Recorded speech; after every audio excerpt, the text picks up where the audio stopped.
fascinating, because over here, America internally has the reputation of, we focus too much on results.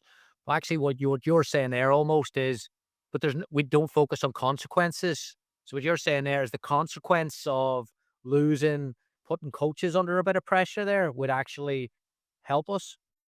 No, that's an amazingly good question because not in the academies. When I say consequences, yes, the kids always want to win. They always want to compete, no matter what. So at the age of U7, they're gonna compete. You don't have to actually push them and promote them and animate them and force them. Kids want to compete. They want to. But the consequences of not producing and winning in the different ages are different. So let's say U7s, it's man, good job, we move on. And the U13s also. But listen, when it comes to the U16s, the consequences have to be different because obviously the mistakes you're going to be doing in 1 year or 2 year time from that time where you're on right now are going to be much more pricier because coach is going to be get fired. You're going to get sacked. You're going to get a bench. You're going to get cut. So everything what you do, you have to teach him to be performing on a serious level, and the serious level has to be the level on the physical and mental pressure, which there is not on a serious level. That's why the mixing, the pressure of not delivering with the result in the academies, I wouldn't focus. Yes, there's always a consequence, but the consequence of not winning at the U10 is completely different. It says, listen, buddy, let's go. Next time we're going to do it. Come on, you're going to get a better job. But when you come to the puberty, at puberty, physically and physiologically and psychologically, players become men or kids become men or they're turning to be men. You have to apply the disciplinary, you have to apply the measures of actually them uh, realizing that whatever they do is going to affect the result, and the result is everything. In Europe, result is everything in the senior football, and it has to be everything.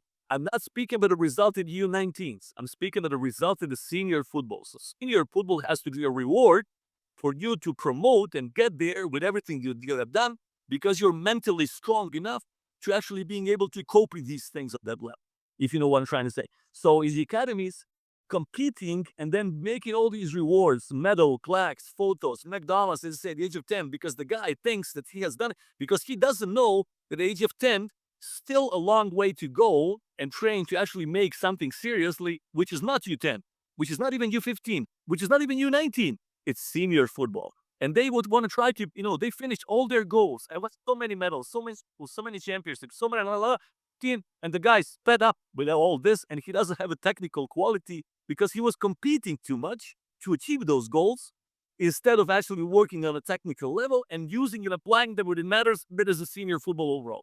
So it's a mix up. It's a mix of psychology, which is upside down, I think. Yeah, I almost think that we're on the cusp of coaches going into this space. Coach development is going to go. Coach education is going to go and give X amount of A licenses out over the next 5 years.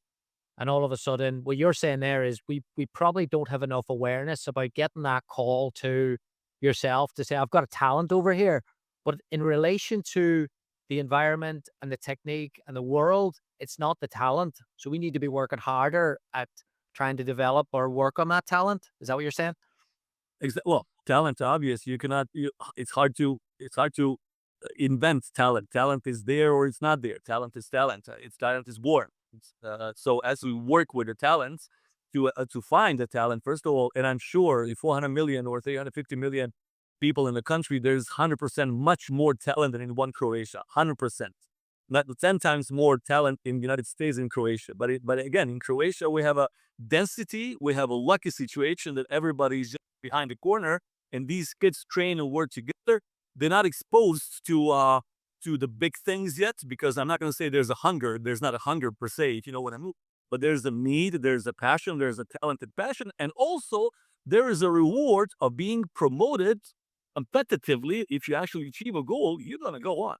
If there's no feeling of promotion, if there's no feeling of reward in the league, that you actually put some extra pressure, extra mental pressure, emotional pressure on it, it's going to be impossible to actually deal with the same thing I do with the Saudi now, right now, actually taking the best talent in the U16 and the U17 national team, taking them to Europe, because locally in Saudi Arabia and in Asia, competing wise, they're not exposed to the serious football competitive pressure.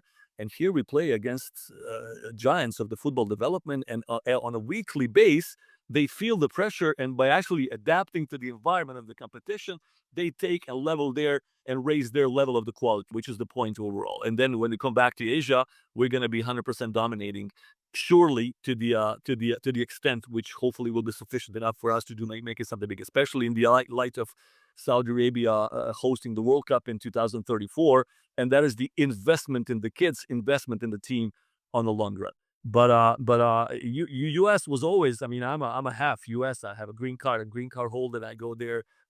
Actually, I fly tomorrow to New York City. I have a couple of meetings in New York. So it is something what I'm always. But then again, I have one body, I have two kidneys, one stomach, one lung. So I can't just share myself and clone myself. But I'm always keen to help as much as I can, and actually work with a lot of people over there with my friends. Yeah, yeah, it's really, really interesting. Like in your book, what jumped out to me, you said about the prerequisites. You wrote about the prerequisites, fundamental prerequisites for development, and you had five of them. And one of them is internal competition within the team. Another one is external competition within the league. So there's two out of five is competition. And you've talked about the lack of competition in the United States. Exactly, exactly. I mean, you can first three. You can have a talented player, you can have a talented coach, you can have a talented or good curriculum, but if there's no internal competition, and when I say internal, I mean subconscious. So coach comes in and he says, "Listen, do this, do that," and kids are going to do it. But it has to be subconscious that the kids feel. If there was you do webinars and you do coaching education online, if there was 20 people alongside, for example, at this hour right now doing the same with the coaching the population, and then listen, I mean, other 19 guys are going to take over my people, my audience. You would probably be exposed to a little pressure. Listen, I have to deliver better, because I'm not the only one. There's another 19 colleagues do the same, a webinar with somebody, with some other Romeos or some other guys at the same time. How am I going to attract these people to come and see me? I have to be good. I'm not saying you have to be good now, if I'm trying to say, but let's say today you are doing what we're doing and it's fine. But imagine at the same time 20 of them doing the same thing with 20 people in the world, and you know it, and they internally know it, and that would put extra pressure on you. Listen, I have to be better. I have to be good in order to beat other guys, for me to be listened or actually having the audience.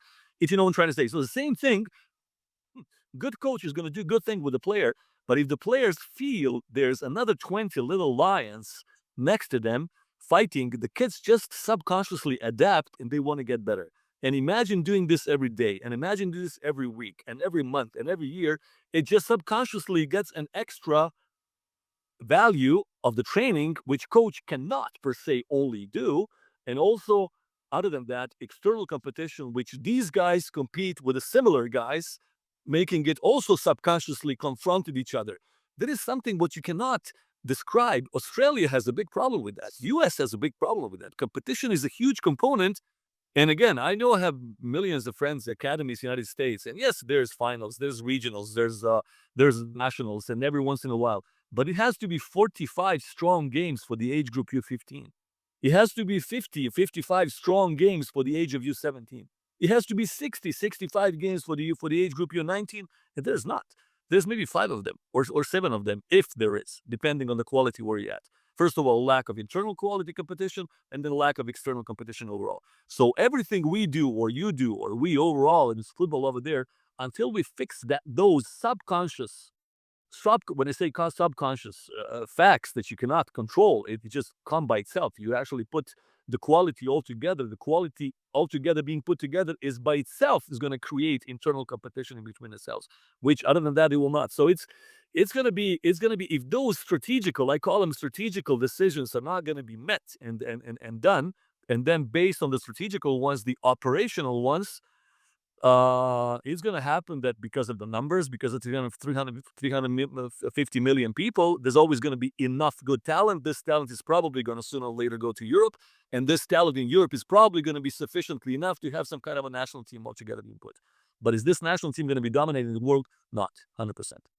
Hello, coaches. Thanks for watching this segment of the interview. You can watch the full interview on our YouTube page. Link is below in the description and the comments. Please like and subscribe. Thank you.